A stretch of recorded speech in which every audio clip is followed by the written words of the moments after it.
जय मां कैला देवी। जय मां कैला देवी।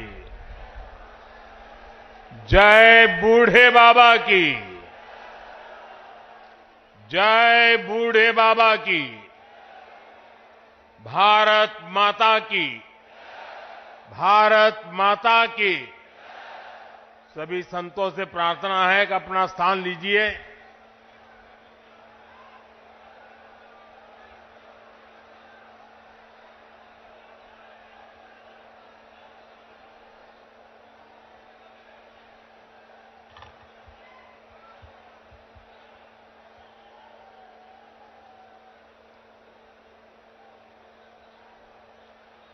उत्तर प्रदेश के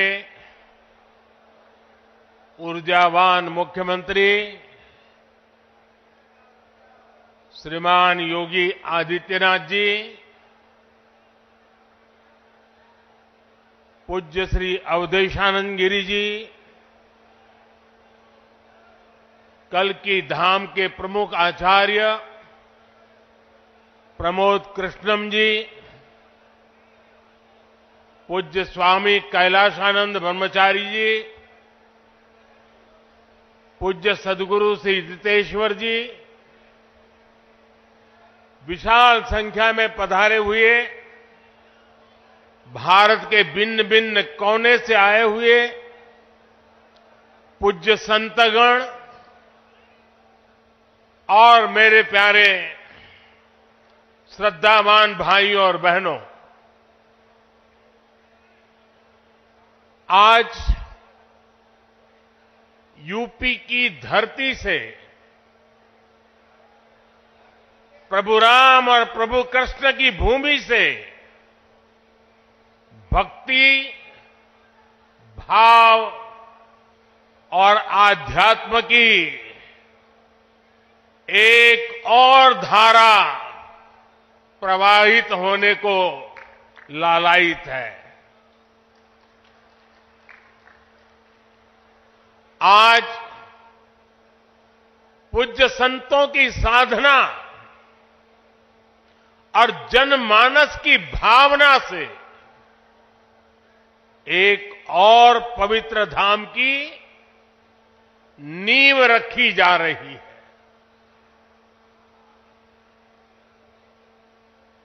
अभी आप संतों आचार्यों की उपस्थिति में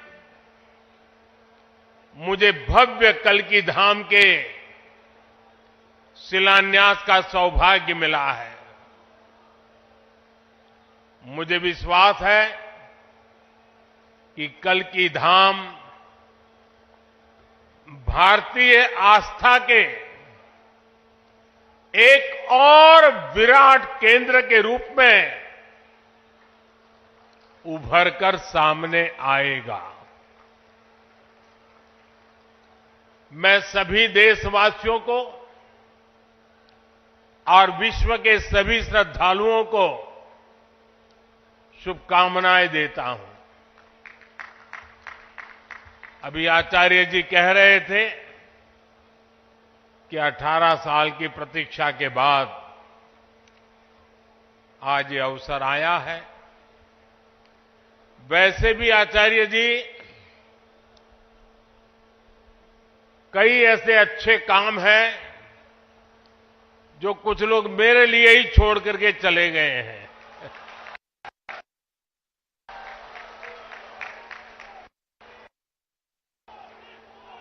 और आगे भी जितने अच्छे काम रह गए हैं ना, उसके लिए बस ये संतों का, जनता जनार्दन का आशीर्वाद बना रहे, उसे भी पूरे करेंगे। साथियों, आज छत्रपति शिवाजी महाराज की जन्म जयंती भी है। ये दिन इसलिए और पवित्र हो जाता है और ज्यादा प्रेरणादायक हो जाता है। आज हम देश में जो सांस्कृतिक पुनरोदय देख रहे हैं, आज अपनी पहचान पर गर्व और उसकी स्थापना का जो आत्मविश्वास दिख रहा है, वो प्रेरणा हमें छत्रपति शिवाजी महाराज से ही मिलती है। मैं इस अवसर पर छत्रपति शिवाजी महाराज के चरणों में श्रद्धापूर्वक नमन करता हूं, उन्हें श्रद्धांजलि अर्पित करता हूं।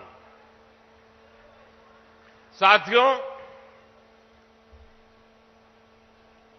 पिछले दिनों जब कृष्ण जी मुझे निमंत्रण देने के लिए आए थे, जो बातें उन्होंने बताई उसके आधार पर मैं कह रहा हूं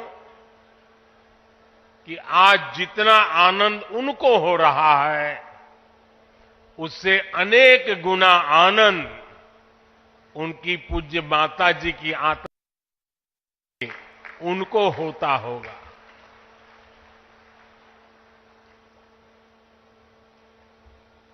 और मां के वचन के पालन के लिए एक बेटा कैसे जीवन खपा सकता है, ये प्रमोद जी ने दिखा दिया।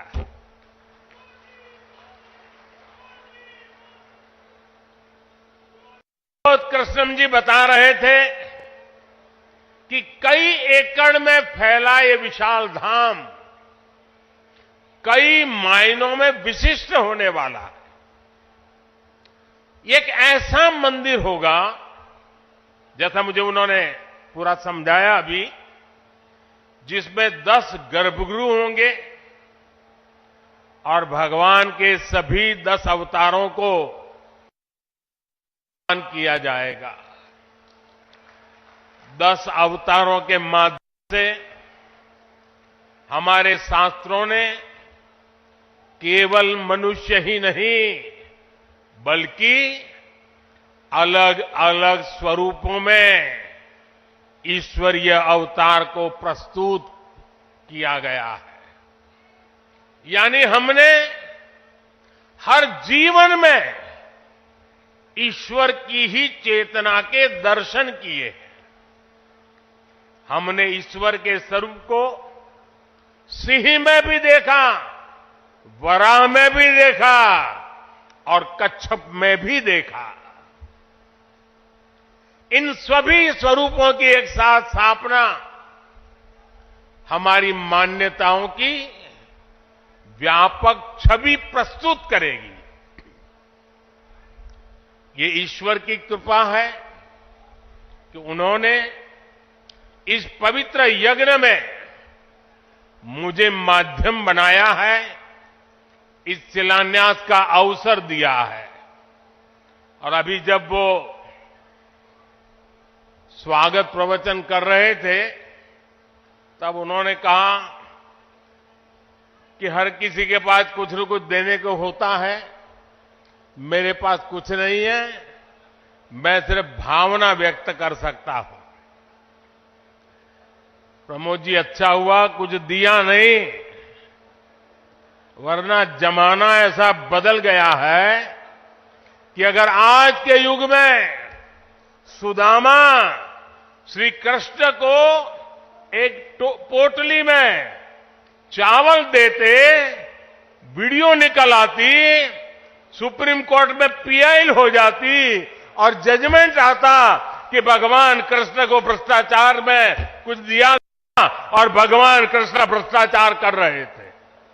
ये इस व्यक्त में हम जुगर रहे और इससे अच्छा है कि आपने भावना प्रकट की और कुछ दिया नहीं।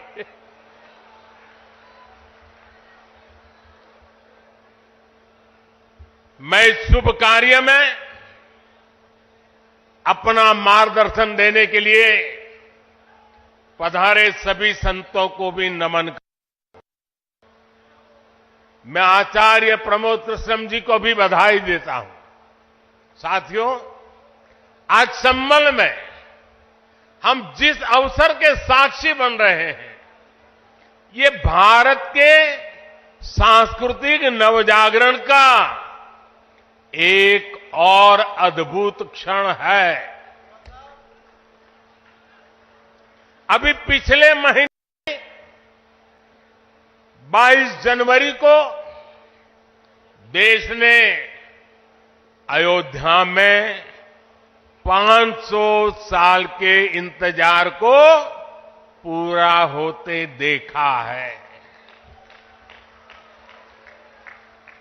राम लला के विराजमान होने का वो अलौकिक अनुभव,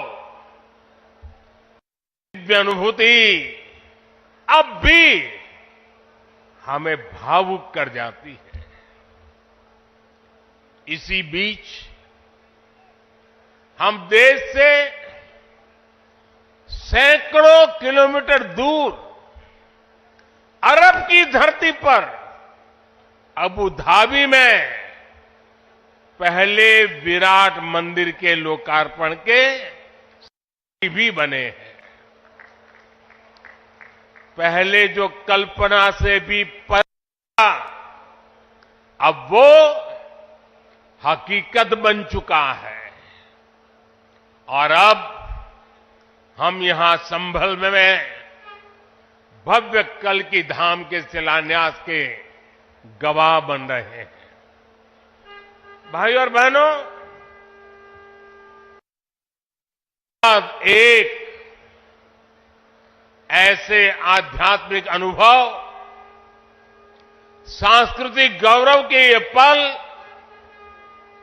हमारी पीढ़ी के जीवन काल में इसका आना, इससे बड़ा सौभाग्य क्या हो सकता है। इसी में हमने विश्वनाथ धाम के वैभव को काशी की धरती पर देखा है, निखरता हुआ देखा है। इसी कालखंड में हम काशी का कायाकल्प होते देख रहे हैं। इसी दौर में महाकाल के महालोक की महिमा हमने देखी है। हमने सोमनाथ का विकास देखा है, केदार घाटी का पुनर्निर्माण देखा है। हम विकास भी, विरासत भी इस मंत्र को आत्मसात करते हुए चल रहे हैं। आज एक और हमारे तीर्थों का विकास हो रहा है, तो दूसरी ओर शहरों में हाई टेक इंफ्रास्ट्रक्चर भी तैयार हो रहा है। आज अगर बन रहे हैं तो देश भर में नए मेडिकल कॉलेज भी बन रहे हैं। आज विदेशों से हमारी प्राचीन मूर्तियां भी वापस लाई जा रही है और रिकॉर्ड संख्या में विदेशी निवेश भी आ रहा है। ये परिवर्तन है साथियों, और प्रमाण इस बात का है, समय का चक्र घूम चुका है। एक नया दौर आज हमारे दरवाजे पर दस्तक दे रहा है। ये समय है आगमन का, खोलकर स्वागत करें। इसलिए मैंने लाल किले से देश को विश्वास दिलाया था, यही समय है, सही समय है। साथियों, जिस दिन अयोध्या में राम मंदिर की प्राण प्रतिष्ठा हुई थी, तब मैंने एक और बात कही थी। 22 जनवरी से अब नए काल चक्र की शुरुआत हो चुकी है। प्रभु श्री राम ने जब शासन किया तो उसका प्रभाव हजारों वर्ष तक रहा। उसी तरह राम लला विराजमान होने से अगले 1000 वर्षों तक भारत के लिए एक नई यात्रा का शुभारंभ हो रहा है। अमृत काल में राष्ट्र निर्माण के लिए पूरी सहस्त्र शताब्दी का यह संकल्प केवल एक अभिलाषा भर नहीं है, ये एक ऐसा संकल्प है जिसे हमारी संस्कृति ने हर कालखंड में जीकर दिखाया है। भगवान कल्कि के विषय में आचार्य प्रमोद कृष्णम जी ने गहरा अध्ययन किया है। भगवान कल्कि के अवतार से जुड़े कई सारे तथ्य और शास्त्रीय जानकारियां भी आचार्य प्रमोद कृष्णम जी मुझे बता रहे थे। जैसे उन्होंने बताया कि कल्कि पुराण में लिखा है, शंबले वस तस्तस्य सहस्त्र परिवत्सरा, यानी भगवान राम की तरह ही कल्कि का अवतार भी हजारों वर्षों की रूपरेखा तय करेगा। इसलिए भाइयों और बहनों, हम ये कह सकते हैं कि कल्कि काल चक्र के परिवर्तन के प्रणेता भी है और प्रेरणा स्रोत भी है। और शायद इसीलिए कल्कि धाम एक ऐसा स्थान होने जा रहा है जो उन भगवान को समर्पित है जिनको अभी अवतार होना बाकी है। अब कल्पना करिए, हमारे शास्त्रों में सैकड़ों हजारों साल पहले भविष्य को लेकर इस तरह की अवधारणा लिखी गई। हजारों वर्ष बाद की घटनाओं के लिए भी सोचा गया। ये कितना अद्भुत है, और ये भी कितना अद्भुत है कि आज प्रमोद कृष्णम जैसे लोग पूरे विश्वास के साथ उन मान्यताओं को आगे बढ़ा रहे हैं, अपना जीवन खपा रहे हैं। वो भगवान कल्कि के लिए मंदिर बना रहे हैं, उनकी आराधना कर रहे हैं। हजारों वर्ष बाद की आस्था, अभी से उसकी तैयारी, यानी हम लोग भविष्य को लेकर कितने तैयार रहने वाले लोग हैं। इसके लिए तो प्रमोद कृष्णम जी वाकई सराहना के पात्र हैं। मैं तो प्रमोद कृष्णम जी को एक राजनीतिक व्यक्ति के रूप में दूर से जानता था, मेरा परिचय नहीं था। लेकिन अभी जब कुछ दिन पहले मेरी उनसे पहली मुलाकात हुई तो ये भी पता चला कि वो ऐसे धार्मिक आध्यात्मिक कार्यों में कितनी मेहनत से लगे रहते हैं। कल्कि मंदिर के लिए इन्हें पिछली सरकारों से लंबी लड़ाई लड़नी पड़ी, कोर्ट के चक्कर भी लगाने पड़े। वो मुझे बता रहे थे कि एक समय उन्हें कहा जा रहा था कि मंदिर बनाने से शांति व्यवस्था बिगड़ जाएगी। आज हमारी सरकार में प्रमोद कृष्णम जी निश्चिंत होकर इस काम को शुरू कर पाए हैं। मुझे भरोसा है कि मंदिर इस बात का प्रमाण होगी कि हम बेहतर भविष्य को लेकर कितने सकारात्मक रहने वाले लोग हैं। साथियों, भारत पराभव से भी विजय को खींच करके लाने वाला राष्ट्र है।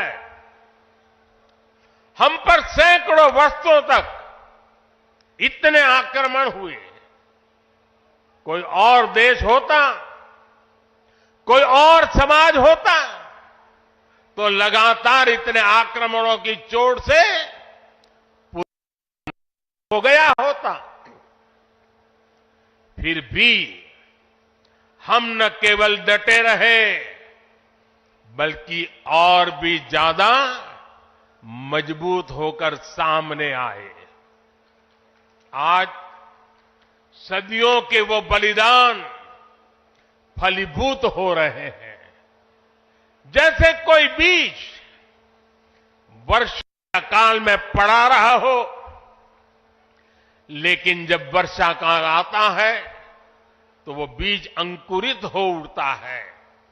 वैसे ही आज भारत के अमृत काल में भारत के गौरव, भारत के उत्कर्ष और भारत के सामर्थ्य का बीज अंकुरित हो रहा है।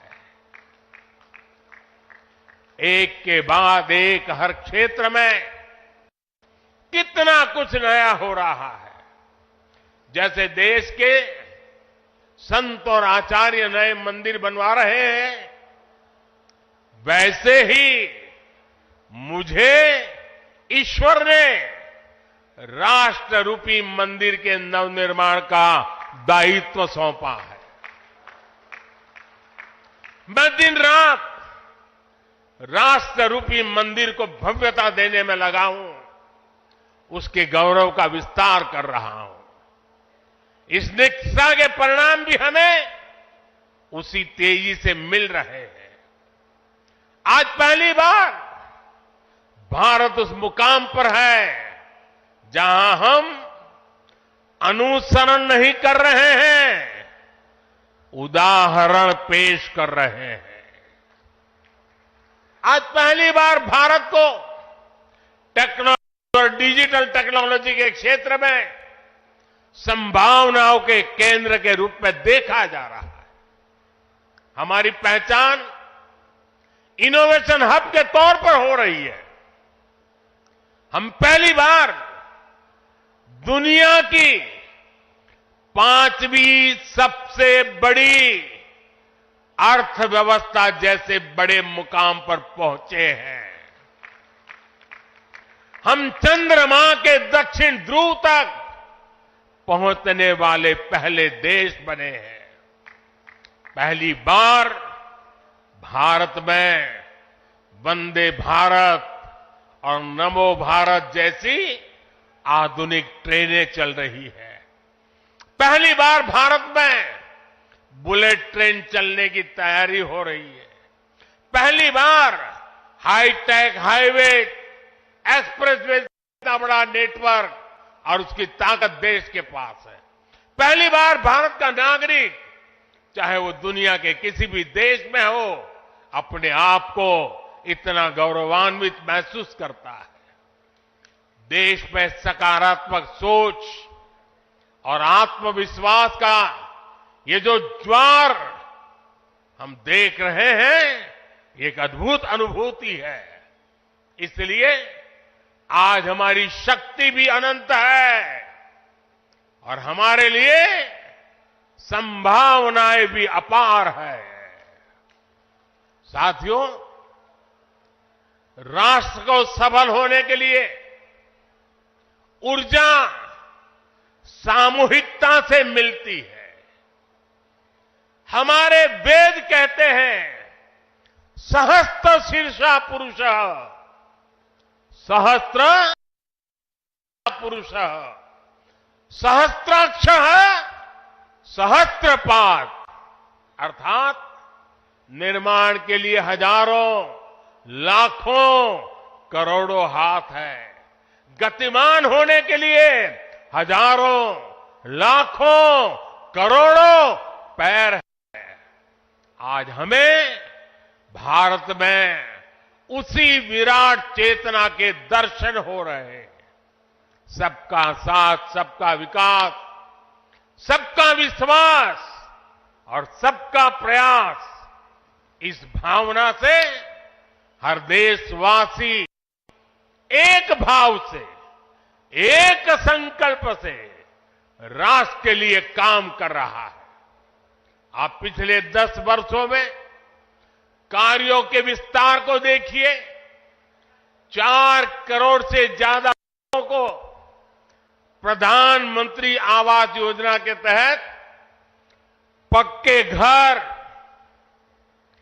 11 करोड़ परिवारों को शौचालय यानी इज्जत घर, 2.5 करोड़ परिवारों को घर में बिजली, 10 करोड़ से अधिक परिवारों को पानी के लिए कनेक्शन, 80 करोड़ लोगों को मुफ्त राशन, 10 करोड़ महिलाओं को कम कीमत पर गैस सिलेंडर, 50 करोड़ लोगों को स्वस्थ जीवन के लिए आयुष्मान कार्ड, करीब 10 करोड़ किसानों को किसान सम्मान निधि। कोरोना काल में हर देशवासी को मुफ्त वैक्सीन, स्वच्छ भारत जैसा बड़ा अभियान, आज पूरी दुनिया में भारत के इन कामों की चर्चा हो रही है। इस स्केल पर काम इसलिए हो सके क्योंकि सरकार के इन प्रयासों से देशवासियों का सामर्थ्य जुड़ गया। आज लोग सरकार की योजनाओं का लाभ दिलाने के लिए गरीबों की मदद कर रहे हैं। लोग 100% सैचुरेशन के अभियान में हिस्सा बन रहे हैं। गरीब की सेवा का ये भाव समाज को नर में नारायण की प्रेरणा देने वाले हमारे आध्यात्मिक मूल्यों से मिली है। इसलिए देश ने विकसित भारत का निर्माण और अपनी विरासत पर गर्व के 5 प्राणों का आह्वान किया है। साथियों, भारत जब भी बड़े संकल्प लेता है, उसके मार्गदर्शन के लिए ईश्वरीय चेतना किसी न किसी रूप में हमारे बीच जरूर आती है। इसलिए गीता में भगवान श्री कृष्ण ने कहा, संभवामि युगे युगे, इतना बड़ा आश्वासन दे दिया है। लेकिन इस वचन के साथ ही तो हमें ये आदेश भी देते हैं कि कर्मण्येवाधिकारस्ते मा फलेषु कदाचन, अर्थात हमें फल की चिंता के बिना कर्तव्य भाव से कर्म करना है। भगवान का ये वचन, उनका ये निर्देश आज 140 करोड़ देशवासियों के लिए जीवन मंत्र की तरह है। अगले 25 वर्षों के इस कर्तव्य काल में हमें परिश्रम की पराकाष्ठा करनी है। हमें निस्वार्थ भाव से देश सेवा को सामने रखकर काम करना है। हमारे हर प्रयास में, हमारे हर काम से राष्ट्र को क्या लाभ होगा, ये प्रश्न हमारे मन में से पहले आना चाहिए। यही प्रश्न राष्ट्र की सामूहिक चुनौतियों के समाधान पेश करेगा। मुझे विश्वास है कि भगवान कल्कि के आशीर्वाद से संकल्पों की हमारी ये यात्रा समय से पहले सिद्धि तक पहुंचेगी। हम सशक्त और समर्थ भारत के सपने को 100% पूरा होता देखेंगे।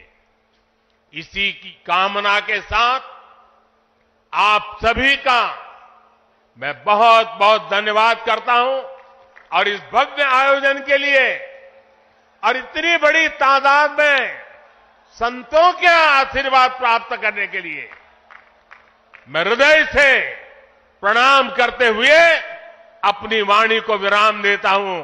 मेरे साथ बोले, भारत माता की, भारत माता की, भारत माता की। बहुत बहुत धन्यवाद।